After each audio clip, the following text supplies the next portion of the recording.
اور ایک غلط کانسیپٹ ہے، دینداروں کے پاس پیسہ اچھا نہیں لگتا لوگوں کو، یہ تو بہت بڑا مسئلہ ہے. جیسے پیسے سیکولر طبقے کی تو کھوپڑی آؤٹ ہو گئی نا پیسے سے، اس کے ہاں تو سب کچھ کیا ہے؟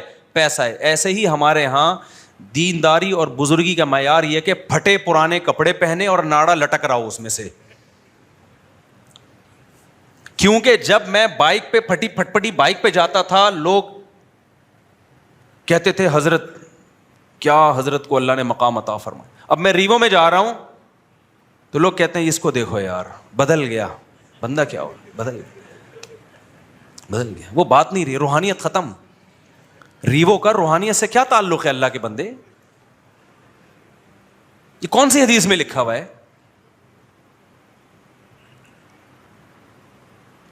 یہ سیلفیاں لے رہے ہیں، سیلفی لینے کا اس سے کیا تعلق ہے بھائی؟ ایک صاحب نے لکھا ہمارے مدرسے کے طالب علم کہ میں اس مفتی کے بیان پہلے بہت شوق سے سنتا تھا. پہلے یہ سادہ تھا، پتہ نہیں کیا مطلب تھا، شاید ناڑا لٹک رہا ہوگا، کیا ہوگا. میرے تو ہمیشہ سے یہی سفید لباس رہا ہے، 25-30 سال، 95 سے لے کے اب تک میں سفید کپڑے ہی پہن رہا ہوں. گھر والے کبھی کوئی کلر رنگین پہنا دیں زبردستی تو ایک الگ بات ہے، ورنہ یہی ڈیزائن، یہی کالر اور یہ، اس کے علاوہ کچھ نہیں پہنا ہم نے. اور کیا سادگی چاہیے میرے بھائی؟ تو میں وہ ناڑا لٹکنا ہی رہ گیا ہے کہ حضرت اتنے سیدھے ان کے زارمل لٹک رہا ہوتا ہے، اتنے سادہ.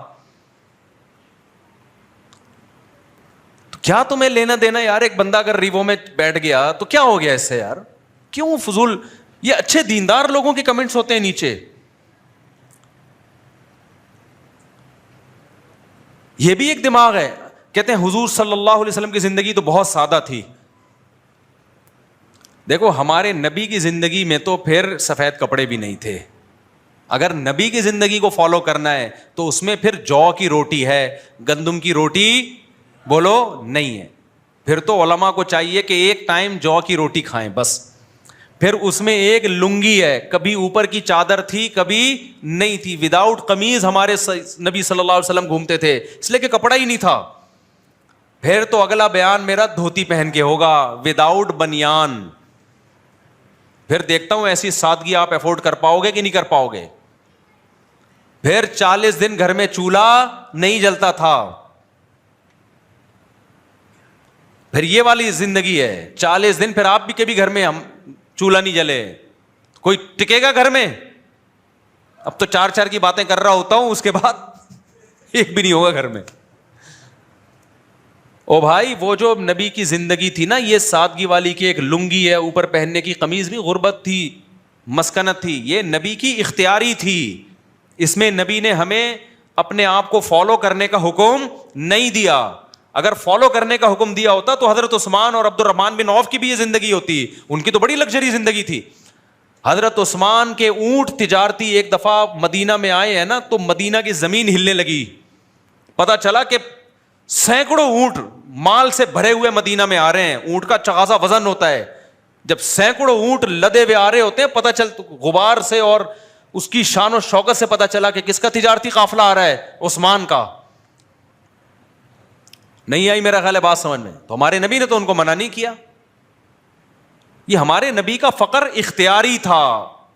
اللہ نے آپ کا مزاج ایسا بنایا تھا.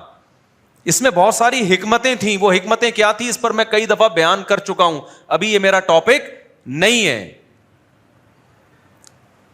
سلیمان علیہ السلام بھی تو اللہ کے پیغمبر تھے نا. کتنا بڑا عالی شان تخت تھا ان کا، کیسا عالی شان تاج تھا ان کا. ہمارے آج کے یہ صوفی ٹائپ کے، جو جاہل ٹائپ کے صوفی ہیں، یہ اس دور میں ہوتے. حضرت سلیمان کے پاس آ کے کہتے کہ آپ کی تو اسٹائل ہی الگ ہے، آپ کا تو ہے بھائی، یہ تو بزرگوں کا اسٹائل یہ ہوتا ہی نہیں ہے. آپ کا تو لشکر دیکھو اور لگژری زندگی دیکھو، آپ کا تو تخت اتنا بڑا عالی شان تخت تھا. سلیمان علیہ السلام ایک چھپڑا بھی تو بنوا سکتے تھے نا بیٹھنے کے لیے. ایک منجی ہوتی، اس پہ سلیمان علیہ السلام آگے بیٹھ جاتے، دربار وہاں بھی لگ جاتا. ارے منجی نہیں ہوتی جس میں نیچے سے بھی ہوا لگتی ہے. بیڈ میں نا نیچے سے ہوا نہیں لگتی، منجی میں فائدہ ہوتا ہے کہ نیچے سے بھی ہوا لگتی ہے، اس میں زیادہ سکون کی نیند آتی ہے. تو سلیمان علیہ السلام ایسے بھی تخت لگا سکتے تھے کہ چارپائی ہوتی ہے وہ جو کھجور کے پتوں والی، اس پہ بیٹھتے. ہمارے نبی کا تخت تو یہی تھا بھائی. ہمارے نبی زیادہ بڑے بادشاہ تھے سلیمان علیہ السلام سے, لیکن تخت کیسا تھا؟ ایک بوریا چٹائی جس میں نشان پڑ جاتے تھے. سلیمان علیہ السلام بھی اللہ کے محبوب پیغمبر, لیکن ان کا انداز کیسا تھا؟ اتنا عالی شان تخت, ملکہ سبا دیکھ کے ہوش اڑ گئے, ہیرے جواہرات جڑے ہوئے اس میں. اب کوئی کہتا ہے یہ بزرگ ہیں, ان کا انداز تو دیکھو. اور بات کا انداز بھی وہی تھا. ہدہد مارکیٹ سے شارٹ ہوا, سلیمان علیہ السلام نے فرمایا وداؤٹ پرمیشن یہ مارکیٹ سے شارٹ کیوں ہوا ہے؟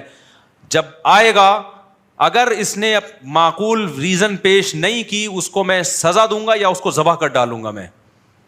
آپ کو لو بھائی, ان کے تو بات کیسے کر رہے ہیں یار یہ. یہاں کے صوفی ہوتے کہتے یار یہ تو بات بھی عجیب انداز سے کر رہے. بھائی حکومت چلانا ہے تو اسی اسٹائل میں بات ہوگی. اگر سلیمان علیہ السلام کا اسٹائل یہ ہوتا ہدہد جب آئے گا تو دیکھیں پہلے میں اس کو محبت سے سہروزے کی جماعت میں بھیجوں گا, پہلے تو محبت سے سمجھاؤں گا میں اس کو. تو ہدہد تو سدھرتا نہیں سدھرتا, جو اور درباری تھے وہ بگڑ جاتے, بولتے ہیں یہ صحیح مل گئے بھائی ہمیں بادشاہ سلامت, جہاں مرضی غائب ہو جاؤ, تو کوئی بھی بہانہ کر دو. یہ دل کے اتنے نرم ہے, وہ بہانہ کیا کر لیتے ہیں؟ قبول کر لیتے ہیں. سلیمان علیہ السلام کو حکومت چلانی تھی, فوج تھی. فوج میں ایسا نہیں ہوتا میدان جنگ میں فوجی مارکیٹ سے شارٹ ہے تو آفیسر آئے کہہ رہا ہے آپ کہاں گئے ہوئے تھے؟ بیٹا ابھی تو جنگ شروع ہونے والی ہے, میری نانی کا انتقال ہو گیا تھا سر, میں وہاں گیا تھا. کوئی بات نہیں بیٹا, انسان کے اخلاق اچھے ہونے چاہیے, میں تمہیں کوئی سزا نہیں دینا چاہتا, آئندہ خیال کرنا. نانا کا انتقال پہ بتا کے جانا. ایسا ہوتا ہے؟ کسی فوج میں نہیں ہوتا. نظام چلانا ہے بھائی, اس میں ڈانٹ بھی ہے, سزا بھی ہے, دھمکیاں بھی ہیں, کورٹ مارشل بھی ہے. تو جس کی نیچرل لائف ہوگی اس میں دھمکیاں بھی ہوں گی, بدماشیاں بھی ہوں گی, پھٹے بھی ہوں گے, اللہ نہ کرے طلاقیں بھی ہو سکتی ہیں, سب کچھ ہو سکتا ہے. یہ سب سوسائٹی کا حصہ ہے. وجہ اس کی یہ کہ ہو سکتا ہے آپ صحیح ہو, سامنے والا ٹھیک نہ ہو, اور یہ بھی ہو سکتا ہے سامنے والا ٹھیک ہے, آپ ٹھیک نہ ہو.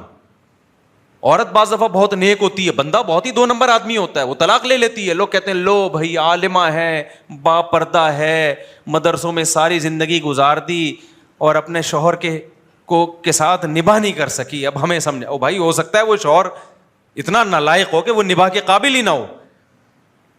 تو یہ موضوع بڑا تھوڑا سا لمبا ہے, ابھی وقت ہمارا چونکہ ختم ہو گیا, تو جمعے کی نماز کے بعد کچھ سوالات کا سیشن بھی ہوگا, کچھ اس موضوع کو تھوڑا سا میں کمپلیٹ کروں گا. تو یہ وہ چیزیں جن کا دینداری سے کوئی تعلق بولو نہیں ہے. پھر تعلق کن چیزوں کا ہے وہ بتاؤں گا انشاءاللہ میں.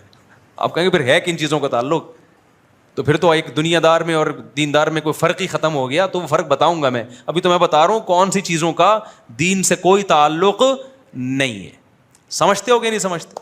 تو باقی وقت چونکہ پورا ہو گیا تو انشاءاللہ جمعے کی نماز کے بعد تھوڑی دیر ہم بیٹھیں گے, آپ لوگ لائن پہ رہیے گا. یہ جو آج سبق پھر پڑھ صداقت کا, عدالت کا, شجاعت کا, لیا جائے گا تجھ سے کام دنیا کی امامت کا.